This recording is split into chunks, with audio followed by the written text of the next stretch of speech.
Who was the greatest? Who was the best of all time? If two athletes from different eras could actually compete against one another, who would come out on top? Josh, you picked Rocky Balboa, and this was an interesting one, and this does happen on occasion, but this is a film that one of us really loved, and the other one just wasn't that keen on it. So tell me a bit about why you picked Rocky Balboa. Can you guess which one? Right, so I picked this one because I think it's a little bit underrated. It's not underseen because I don't think you can really say any Rocky movie is underseen, but I do think it's a little bit underrated. So on IMDb, at the time of recording, it got 7.1.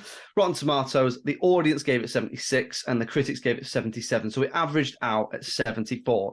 Now, that's not a bad score, but I think it's slightly better than that. So this was the first Rocky film I saw at the cinema. It caught me right in the sweet spot. I was just about the right age to really enjoy this film, and I actually think you can like this film if you haven't seen any other Rocky films. It is really feel good. I think it hits everything you want from this kind of film. It's an underdog story. It's got a great training montage in there and all that sort of stuff. A one man against the world, against the odds, that sort of thing. It's cheesy. It is cheesy. It's a cheesy blockbuster. If this is something that you gotta do, then you do it. Fighters fight. I think it's worth noting as well that boxing in general is really cinematic. So that idea of one against one is really malleable. You can do a lot with that. So anyway, as we were saying, you weren't that keen on this. I think I'm being polite there, really. You didn't like it.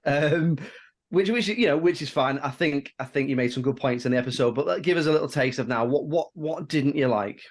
The main thing for me was the script. So it was just very, very basic. There was no nuance. And at times it felt like I was watching a high school production and there was just no emotional depth there for me. I didn't feel any kind of connection to any of the characters. And there were these really long drawn out monologues, mostly done by Sylvester Stallone as Rocky, that I assume were meant to be really emotionally impactful. And I just didn't feel anything at all. And there was a lot of emotional beats throughout this that I think I just completely missed.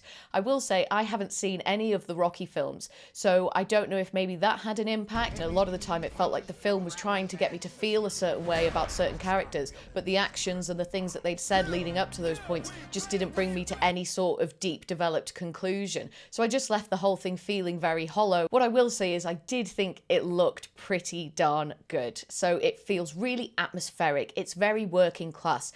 A lot of the people in this are going through struggles, whether it be financial or emotional. Also, I think it would be impossible to not enjoy the boxing sequence at the end of the film where the big fight happens. This is shot really well. You can feel the excitement, you can feel the atmosphere.